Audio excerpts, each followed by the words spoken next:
जगत गुरु तत्वदर्शी संत रामपाल जी महाराज के मंगल प्रवचन। यानी जन्म मृत्यु, स्वर्ग गया, फिर पृथ्वी पर, फिर स्वर्ग गया, फिर पृथ्वी पे, फिर नरक गया। ये आगे देखो 295 पृष्ठ पे, यहाँ कमाल हो जाएगा। फिर कहाँ गया? मंदिर नगर में साले का ब्राह्मण की पत्नी से भारद्वाज नामक पुत्र हुआ।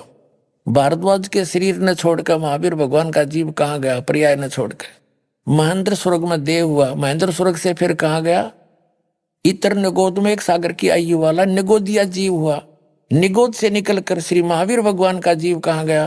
अब देखो अनेकों भाव धारण किए जो इस प्रकार है। 1000 आक वृक्ष के भाव, 80,000 सीप के भाव, 20,000 नीम के भाव वृक्ष के भाव, 90,000 बार केली वृक्ष के भाव, 3,000 बार चंदन वृक्ष के भाव, 5 करोड़ बार कनेर वृक्ष के पेड़ों के शरीर, और 60,000 बार वैश्या के शरीर, 5 करोड़ बार शिकारी के जीवन, और 20 करोड़ बार हाथी बना, 60 करोड़ बार गधा बना, और 30 करोड़ बार कुत्ता, 60 करोड़ बार नपुंसक, 20 करोड़ बार स्त्री, 90 लाख बार धोबी, और 8 करोड़ बार घोड़ा, 20 करोड़ बार बिल्ली, और 8 लाख बार गर्भपात से मरण, और केवल 80 लाख बार देव प्रयाग को प्राप्त हुआ। ये है रियल जन्म मरण का चक्र, बिल्कुल सत्य है। कब तक? जब तक उस अल्लाह अकबर की सत साधना इस दास से प्राप्त नहीं होगी, तो ऐसे जन्म मृत्यु सबकी होगी।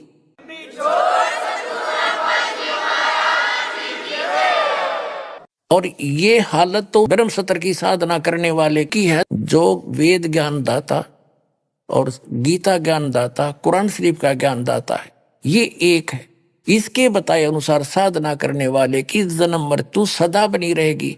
ये भूल है, इन्होंने कुरान शरीफ को ठीक से समझा नहीं, जिसलिए गलत आइडिया लगा रखा है कि एक बार आखिरत होगी। नहीं, इन्हें स्पष्ट किया कि मैं फिर पैदा करूंगा जैसे पहले पैदा किया था, नहीं तो फिर ये दोबारा पैदा करने वाली बातें नहीं, खत्म हो जानी थी। तो अब ये है ओरिजिनल, क्योंकि बाबा आदम ऊपर मिले तो पहले जा चुके हैं, वो भी खत्म होगी। बाबा हजरत अब्राहिम, मूसा जी, ईसा जी ऊपर बैठे हैं, पूरी जमात की जमात है। बाबा आदम की सारी संतान, कोई नरक में कोई स्वर्ग में। तो वो सिद्धांत गलत सिद्ध हो गया कि कब्र में पड़े रहेंगे, और फिर वो तो सब पे लागू होना चाहिए, फिर जो सबके लिए कुरान शरीफ है। तो ये इन्होंने ठीक से समझा नहीं कुरान शरीफ को। ये वास्तविकता ये, और ये हालत है उस व्यक्ति की है, मारीची वाले जीव की, जो वेदों अनुसार साधना कर रहा था। इसके बाद ये महावीर जैन हुआ। देखो ये सारा कुछ भोग कईयो फिर आगे चल गया, फिर जन्म मृत्यु ऐसे चली। ये जन्म मृत्यु चली रही थी, हाथी घोड़े वृक्ष सब में इसका जीवन गया, और फिर देव हुआ, और फिर 7वें नरक में गया। उसके बाद 7वें नरक से महावीर भगवान का जीव कहाँ गया? ये सारा चल रहा है। पर्वत पर सिंह हुआ, फिर पुनः नरक में, प्रथम नरक में गया, फिर कहाँ गया? ये हुआ। फिर यहाँ आ जाते हैं 7वें स्वर्ग में देव हुआ।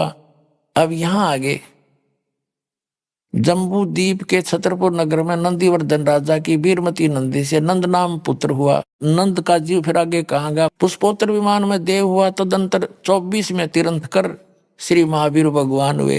इतनी 92 टी हुए, पाछे महावीर भगवान हुआ। अरे महावीर भगवान ने के रंग लाए वो देख लो आगे। श्री महावीर भगवान हुआ, और श्री महावीर भगवान के जीव ने कितने पाखंड मत चलाए? उत्तर है 363 पाखंड मत चलाए। ले काट गया रोगी वो। अब देखो जो वर्तमान के जितने जैनी भाई हैं, इन पाखंड मत के आधार से, यानी महावीर जैन जी के द्वारा पाखंड मत चलाए गए 363 प्रकार के, उन पाखंड बकवादों के आधार से साधना कर रहे हैं। इनकी के दुर्गति होगी। ये तो एक दिन भी स्वर्ग में नहीं जा सकते। जो शास्त्र अनुकूल ऋषभ देव जी से नाम लेकर के वो पुण्यात्मा मारीची साधना कर रहा था, उसकी यह दुर्गति, वो कम से कम स्वर्ग तक तो घूम आया। और इस पाखंड मत के आधार से तो सीधे नरक में जाएंगे सारे के सारे। अब इससे दो बात सिद्ध होगी। एक तो जन्म मृत्यु ऐसे है, ये बिल्कुल सही विधान है, और इन मुसलमान भाइयों का कहना ये गलत है, और कुरान शरीफ से भी स्पष्ट हो गया, और हजरत मोहम्मद की जीवनी से स्पष्ट हो गया। वास्तविकता यही है कि जब तक पूर्ण परमात्मा सतपुरुष की साधना, उस अल्लाह अकबर की सत साधना नहीं मिलेगी, तब तक जन्म मृत्यु सदा बनी रहेगी। ये कब्र के अंदर रहना, ये विधान बिल्कुल गलत है। ये कुरान शरीफ को नहीं समझ पाए।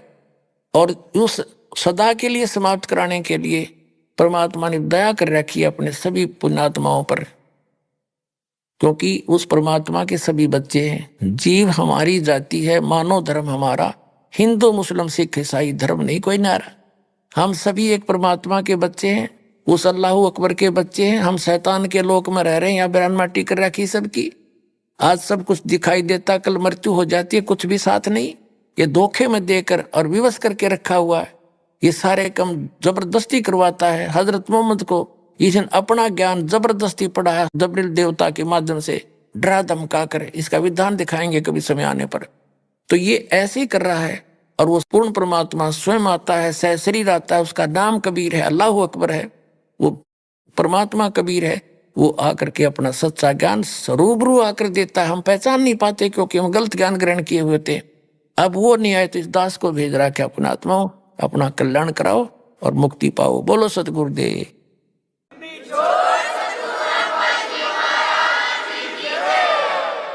परम पिता परमात्मा पूर्ण ब्रह्म सारी सृष्टि के रचनार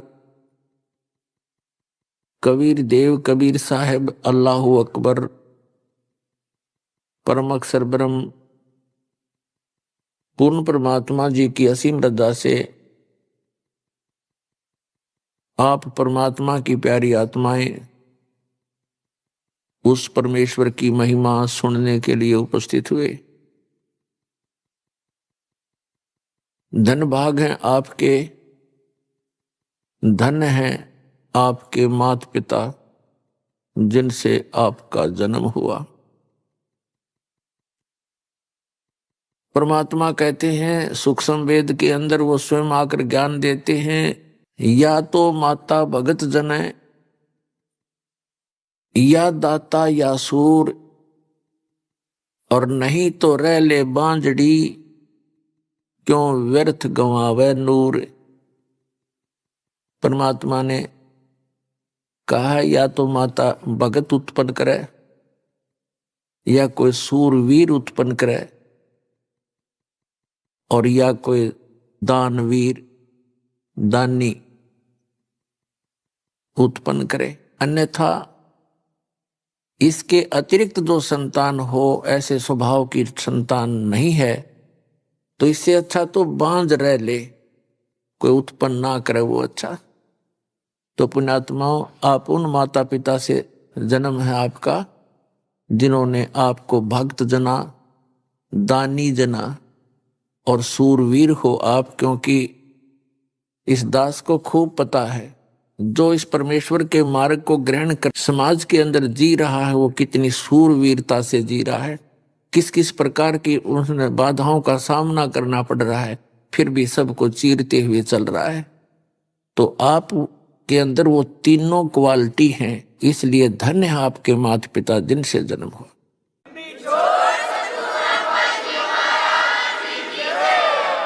और उससे भी सौभाग्य आपका, धन्य हो आपके आपको ऐसे समय में जन्म मनुष्य का। देवता भी तरसते हैं इस प्राइम टाइम को। ये बिचली पीढ़ी ऑफ कलयुग, ये मिड टाइम है कलयुग का। और ऐसे समय में आपको मनुष्य जन्म जो परमात्मा ने वो बैन उठा रखा है, जो आज तक उसको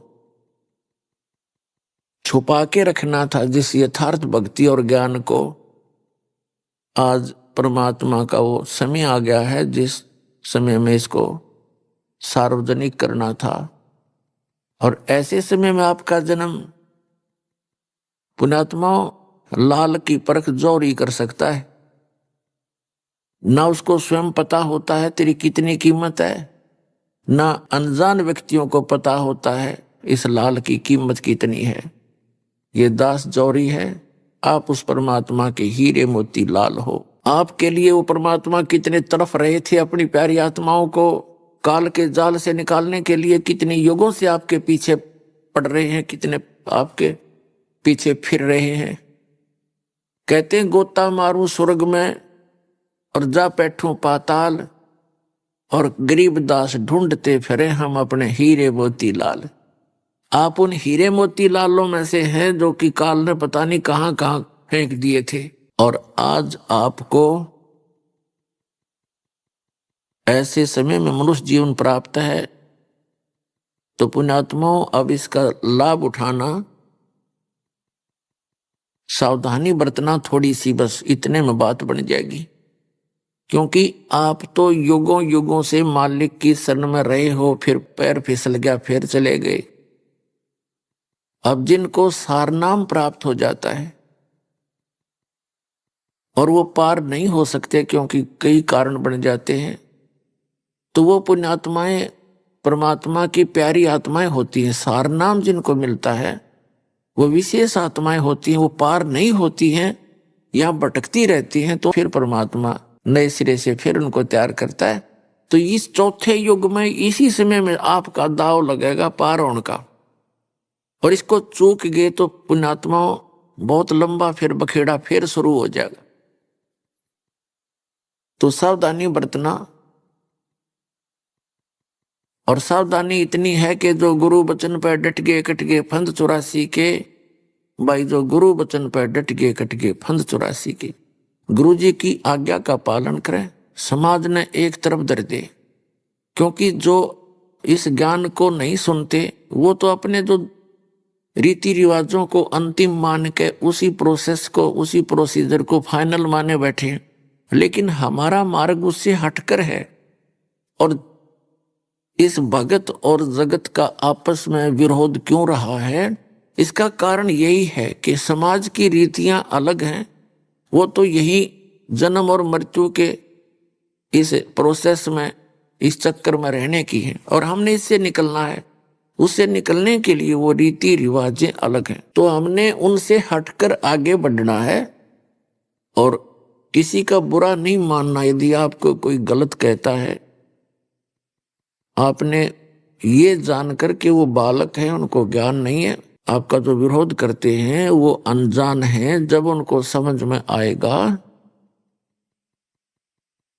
तो उनको बहुत पछताना पड़ेगा। पुण्यात्मा, उस परमात्मा ने आके ये ज्ञान दिया है कि मनुष्य जीवन बार बार प्राप्त नहीं होता, और प्राप्त हो जाता है तो फिर उसमें संत नहीं मिला करते। संतों के झुंड फिर रहे हैं। शास्त्र विरुद्ध साधना बताने वाले महापुरुष संत कहलाने वाले बिना गिनती के हैं। कदम कदम पर काल ने ऐसा भयंकर मुहिम छेड़ रखा है वर्तमान में। उसको पता है कि वो समय आ गया कि परमात्मा अपने बच्चों को सबको ग्रहण करेंगे, और उसने भी अपना पूरा एडी से चोटी का जोर लगा रखा है। ये नकली पंथ चला के नए नए संत न्यारे पैदा करके जहां देखा 20-30 हजार 50 हजार 1-2 लाख करोड़ करोड़ व्यक्तियों को ये काल के दूत फंसाए बैठे हैं। तो पुण्यात्माओं, परमात्मा ने सबसे बड़ी दया करी आपके ऊपर कि आपको शिक्षित कर दिया।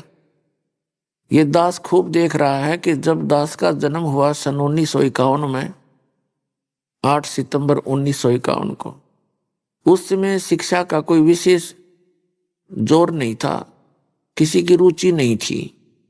10 वर्ष के बाद देखा कि शिक्षा की कुछ रुचि बनी, और 10-20 वर्ष के बाद तो देखा कि लोगों ने शिक्षा को ही मूल चीज मान लिया। अपने बच्चों को, सबको, बेटियों को, बेटों को शिक्षा में सबको शिक्षित करना चाहा। तो ये परमात्मा की दया थी। नहीं, हमारे समय में लड़कियों को स्कूल नहीं भेजते थे। मेरी 4 बहनें थी, उनमें से एक ही शिक्षा ग्रहण कर पाई, जो सबसे लास्ट थी, बाकी तो ऐसे अशिक्षित रही। तो कहने का भाव ये है कि परमात्मा ने आप पे रजा बख्शी, चाहे किसी भी लालच में आपने बेटियों को भी पढ़ाना शुरू कर दिया और बेटे भी पढ़ गए। तो उसका मूल उद्देश्य है कि आज आप भगवान को पहचान लोगे। इन ठगों के, इन झूठे ज्ञान को आप स्वयं रिजेक्ट कर दोगे और यहां भाग जाओगे अपने भगवान के जहाज में, जो सतलोक ले जाकर छोड़ देगा आपको। तो उसके लिए ये कृपा आपके ऊपर परमात्मा की कि आपको ऐसे समय में जन्म मिला। तो पुण्यात्माओं, दास ने जिस समय ये सत्संग शुरू किए थे और प्रोजेक्टर के माध्यम से पुस्तकें दिखानी प्रारंभ की, हमारे भक्तों को अन्य संतों के जो शिष्य थे वो ये कहते हुए सुने जाते थे कि वो किसा गुरु भाई तुम्हारा, वो तो पुस्तक पढ़ पढ़ कर सुनाता है, और टीचर तो वो होता है जो बगैर पुस्तक उठाए फटाफट सुना दे। तो हमारे बच्चों के पास कोई जवाब नहीं था, भक्तों के पास, और उन्होंने मुझे भी ये कहने की चेष्टा की कि जी लोग चाहते हैं कि बगैर पुस्तक दिखाए सत्संग किया जाए। तो उन बच्चों की सलाह को मैं नहीं मान सकता था, क्योंकि दास को पता था कि अपनी अपनी कह गए इस दुनिया के माँ, अरबिंद साहेब की बंद की कहीं ठोर ठिकाना ना। अपनी अपनी तो दुनिया कह ही रहे हैं सभी संत, और सभी उन्हीं सदग्रंथों का हवाला देते हैं और अपना अपना ज्ञान भिन्न भिन्न बता रहे हैं, विधान अलग अलग बता रहे हैं। तो दास को पता था कि ऐसे ही बात बनेगी जब तक ये दास आपके रूबरू नहीं करेगा। जैसे वैसे कह दिया मैंने कि ब्रह्मा विष्णु महेश नासवान है, इनकी जन्म मृत्यु होती है और इनके माता पिता हैं, तो कोई नहीं मानने, दूना विरोध हो जाता। तो दास ने वो फिर ये कह करके फिर ये दिखा दिया, देखो भाई, देवी भागवत के अंदर देवी महापुराण के 123 पृष्ठ पे सचित्र मोटा टाइप गीता प्रेस गोरखपुर से प्रकाशित है। इसमें लिखा है, ये स्वयं कह रहे हैं विष्णु जी, मैं ब्रह्मा और शंकर, हमारी तो जन्म मृत्यु होती है, हम अविनाशी नहीं है। तो फिर उस पुस्तक को जो आज तक वो समझ नहीं सके भगत समाज, और उनके गुरु थे वो अनपढ़ जैसे थे, उनको एक अक्षर ज्ञान था लेकिन अध्यात्म ज्ञान में वो बिल्कुल अनपढ़ -0 थे, जो आज तक ये नहीं बता सके हिंदू समाज में कि ब्रह्मा विष्णु महेश की स्थिति क्या है। एक स्टेट के मंत्री को और कोई राष्ट्रपति बताता है कितनी बुद्धि है उसकी, कैसा जानता है वो राजनीति को। तो इसलिए दास ने ये पुस्तकें दिखाना प्रारंभ किया। भले ही कुछ एक व्यक्तियों ने अच्छा नहीं लगा, लेकिन बुद्धिमान समाज ने इसको स्वीकारा। इसके आधार से अपने सदग्रंथों को उठा उठा कर देखा, और देखा तो देखा, फिर क्या कोई झूठ थोड़ा बोला जा सकता है। सच पाया, पूरा विश्व झुकेगा इस साइड में, पूरे विश्व को मानना पड़ेगा सच्चाई को, क्योंकि इसके अतिरिक्त कोई कल्याण नहीं, कोई मार्ग नहीं।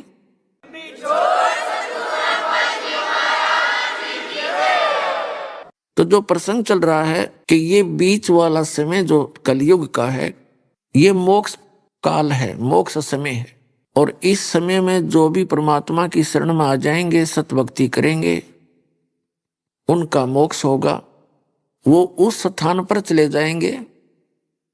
श्रीमद् भगवद गीता अध्याय नंबर 15 के श्लोक नंबर 4 में कहा है कि तत्वदर्शी संत की प्राप्ति के उपरांत उस तत्व ज्ञान रूपी शस्त्र के द्वारा इस अज्ञान रूपी गुत्थी को काटकर, अर्थात तत्व ज्ञान से अध्यात्म ज्ञान को पूर्ण रूप से समझकर उसके पश्चात परमेश्वर के उस परम पद की खोज करनी चाहिए, जहां जाने के बाद साधक फिर लौटकर कभी संसार में नहीं आते। और वहां पर क्या स्थिति है, गीता अध्याय नंबर 7 के श्लोक नंबर 29 में गीता ज्ञानदाता कहता है कि जो व्यक्ति, जो साधक जरा और मरण से छूटने के लिए प्रयत्न कर रहे हैं, जरा माने वृद्धावस्था का दुख, मरण माने मृत्यु, जो जरा और मरण से छूटने के लिए प्रयत्नशील हैं अर्थात भक्ति कर रहे हैं, वे तत्ब्रह्म से, संपूर्ण अध्यात्म ज्ञान से और सभी कर्मों से परिचित हैं।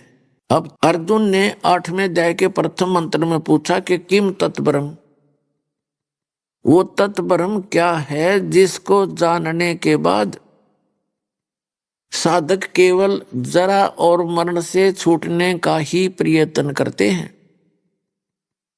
इसका उत्तर दिया है 8वें अध्याय के 3 श्लोक में श्रीमद् भगवत गीता में कि वो परम अक्षर ब्रह्म है, परम अक्षर ब्रह्म है। इस परम अक्षर ब्रह्म को गीता में परम अक्षर ब्रह्म, वेदों में पूर्ण परमात्मा और कुरान शरीफ के अंदर इसे अल्लाह अकबर कहा है। अल्लाह अकबर, अल्लाह ताला। अब उस अल्लाह ताला के बारे में, उस कंप्लीट गॉड के विषय में न तो कुरान शरीफ का ज्ञानदाता परिचित, क्योंकि उसने स्पष्ट कर दिया है। कुरान शरीफ सूरत फुरकानी चैप्टर नंबर 25 और आयत नंबर 52 से 59 में स्पष्ट किया है। कुरान शरीफ के ज्ञानदाता ने हजरत मोहम्मद को कह रहे हैं कि हे नबी, हे पैगंबर, तो उन काफिरों का कहा ना मानना जो कबीर को भगवान नहीं मानते, अल्लाह नहीं मानते। यानी मुसलमान भाई कबीर का अर्थ बड़ा करते हैं। कहने का भाव यह है कि जो उस अल्लाह अकबर को भगवान नहीं मानते, अल्लाह नहीं मानते, अन्य उपासना करते हैं, तो उनकी बातों में मत आना, उनके लिए संघर्ष करना। संघर्ष का अर्थ है कि उनके द्वारा भ्रमित ना होना, मेरे द्वारा बताए गए इस ज्ञान पर दृढ़ रहना। और वो परमात्मा वही है अल्लाह अकबर, जिसने 6 दिन में सृष्टि रची और 7वें दिन तख्त पर जा बैठा। कुरान शरीफ का ज्ञानदाता स्पष्ट कर रहा है कि मैं नहीं जानता उसके विषय में। उसके विषय में किसी बाखबर से पूछो, तत्वदर्शी संत से पूछो। अपने आत्माओं, इससे स्पष्ट हो गया कि कुरान शरीफ का ज्ञानदाता उस अल्लाह अकबर के बारे में परिचित नहीं है, तो उस अल्लाह अकबर की भक्ति विधि भी इस कुरान शरीफ में नहीं है। उसके लिए तो ऑप्शन छोड़ दिया उसने कि बाखबर बताएंगे, तो बाखबर ये दास है। आज मानियो, चाहे 10 वर्ष के बाद मानना पड़ेगा आपको। इस पृथ्वी पर यदि कोई संत है, सतमार्ग दर्शन करने वाला, तो ये दास है।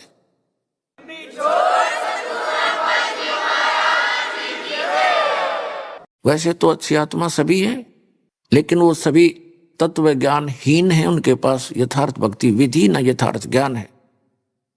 इसी प्रकार गीता ज्ञानदाता 4 अध्याय के 32वें श्लोक में कहता है कि अर्जुन, जो 25 से लेकर 30 श्लोक तक 4 अध्याय के मैंने बताया कि कोई देवताओं की पूजा करता है, कोई केवल स्वाध्याय करता है, कोई तीक्ष्ण अहिंसावादी व्रत रखता है, जैसे मुंह पर पट्टी बांध कर नंगे पैरों घूमते हैं, या कोई आसन करते हैं, कोई देवताओं की पूजा करते हैं। ये अपनी अपनी साधना को पाप नाशक जानते हैं, लेकिन वो कंप्लीट ज्ञान नहीं है। 4 अध्याय के गीता जी के 32वें श्लोक में कहा है कि वो इस प्रकार की वास्तविक यज्ञों की जानकारी, यज्ञ माने धार्मिक अनुष्ठान, धार्मिक अनुष्ठानों की जानकारी विस्तार के साथ ब्रह्मण मुखे यहां 4 अध्याय के 32वें श्लोक में अनुवादकर्ताओं ने अल्पजता दिखाई है, क्योंकि उनकी बुद्धि काम नहीं कर रही थी, उनको पता ही नहीं था। यहां ब्रह्मण मुखे का अर्थ कर दिया वेद की वाणी में नहीं। ब्रह्मण का अर्थ वेद नहीं होता, राजा का अर्थ संविधान नहीं होता। ब्रह्म का अर्थ कोई वेद करता है वो महामूर्ख व्यक्ति है। ब्रह्म तो एक राजा है, भगवान, और वेद उसका विधान संविधान है। तो राजा का अर्थ संविधान नहीं किया जा सकता, ये अल्पजता है। तो इस ब्रह्मण का अर्थ 17वें अध्याय के 23वें श्लोक में इन्हीं अनुवादकर्ताओं ने सच्चिदानंद घन ब्रह्म कहा है। वो बिल्कुल सही है। ओम तत्सत इति निर्देश है ब्रह्मण तिर्विध समर्थ ब्राह्मणा तेन वेदा च यज्ञा विहिता पुरा। अब इसका क्या अर्थ है कि सच्चिदानंद घन ब्रह्म का, उस परम अक्षर ब्रह्म का तो 3 मंत्र का जाप है, ओम तत्सत। ओम तो ये सरपुरुष का, सरब्रह्म का, काल का, और तत् ये सांकेतिक है और सत भी सांकेतिक है, कोड वर्ड है ये कोड वर्ड इस दास के पास है, इस विश्व में किसी के पास नहीं, और ना ही कोई अधिकारी है इन कोड वर्डों को, इस मंत्र का दान करने का भी कोई अधिकारी नहीं है। और अनधिकारी के पास चाहे इसका ज्ञान भी हो, क्योंकि मुझ दास से सुनकर कोई बागी हो जावे, अपने आप जो ये मंत्र दान करने लग जावे संत बनकर, वो सबसे बड़ा दुश्मन होगा इस मानव समाज का, क्योंकि मिलता जुलता ज्ञान याद कर लेगा, यही मंत्र उसके पास है, तो वो डुप्लीकेट है, यानी वो पासपोर्ट डुप्लीकेट बना रहा है, वो महाअपराधी है उस भगवान के दरबार में, और 10-20 व्यक्तियों को 100-200 1000 को वो बर्बाद कर सकता है। तो आपने उससे भी सतर्क रहना है। तो कहने का भाव ये है कि यह ब्रह्म ने कहा सच्चिदानंद घन ब्रह्म है। तो हम चौथे अध्याय के 32वें श्लोक में फिर आते हैं कि इस प्रकार की धार्मिक अनुष्ठानों की जानकारी ब्रह्म ने मुखे, यानी सच्चिदानंद घन ब्रह्म ने जो अपने मुख कमल से बोला, उच्चारण किया, उस वाणी में विस्तार के साथ कही गई है, वो तत्व ज्ञान है। चौथे अध्याय के 34वें श्लोक में कहा कि अर्जुन उस तत्व ज्ञान को जो उस पूर्ण परमात्मा अल्लाहु अकबर ने स्वयं आकर के सशरीर आकर के बोला है, उसके मुख कमल से उच्चारित वाणी में जो वर्णित है वो तत्व ज्ञान है। उस तत्व ज्ञान को तत्वदर्शी संतों के पास जाकर समझ, उनको दंडवत प्रणाम करने से, कपट छोड़कर नम्रता पूर्वक प्रश्न करने से वो तत्वदर्शी संत तुझे उस परमात्म तत्व का यानी तत्व ज्ञान का उपदेश करेंगे। इससे सिद्ध हो गया कि गीता ज्ञानदाता भी उस अल्लाहु अकबर की यानी परम अक्षर ब्रह्म की जानकारी नहीं रखता, सच्चिदानंद घन ब्रह्म की जानकारी नहीं रखता। उसने भी ऑप्शन छोड़ दिया है कि तत्वदर्शी संत बताएंगे। यदि इस गीता जी के अंदर वो ज्ञान होता तो एक अध्याय और लिख देते, 18 लिखे 19 हो जाते। इसी प्रकार कुरान शरीफ के अंदर जो आयत हैं, जो सूरत हैं, वो एक आधी और लिख देता, उसमें बता देता, उसमें पढ़ लो। वो है ही नहीं। यजुर्वेद अध्याय नंबर 40 के मंत्र नंबर 8 में एक अकायम शब्द है। ये अनजान लोग इस अकायम शब्द से भगवान को बिना काया का मानकर ढोल पीटना शुरू कर देते हैं। इनको कख तो पता नहीं, उसमें केवल अकायम शब्द अकेला नहीं है, उसमें लिखा है कि सप्रियागात वो सबसे पहला शरीरधारी है। और शुक्रम अकायम, शुक्र माने माता पिता के योग से बना हुआ उसका शरीर नहीं है, वो शुक्र से बनी काया नहीं है, शुक्र से बनी काया रहित है। और फिर आगे उसमें लिखा असनाविरम अवर्णम, अवर्णम यानी उसमें कोई जख्म नहीं होता, वो निराम्य है, निरोग है उसका शरीर। और असनाविरम उसके शरीर में स्नायु नहीं है। तो इसका मतलब बॉडी तो है उस भगवान की, और उसका स्पष्ट नाम लिखा, वो कबीर मनीषी, वो कबीर देव है, सर्वज्ञ है। मनीषी माने सर्वज्ञ, और स्वयंभू है, स्वयं ही बनता, उसका कोई जनक नहीं है। स्वयंभू माने जिसका कोई जनक ना हो, स्वयं ही बना हुआ हो।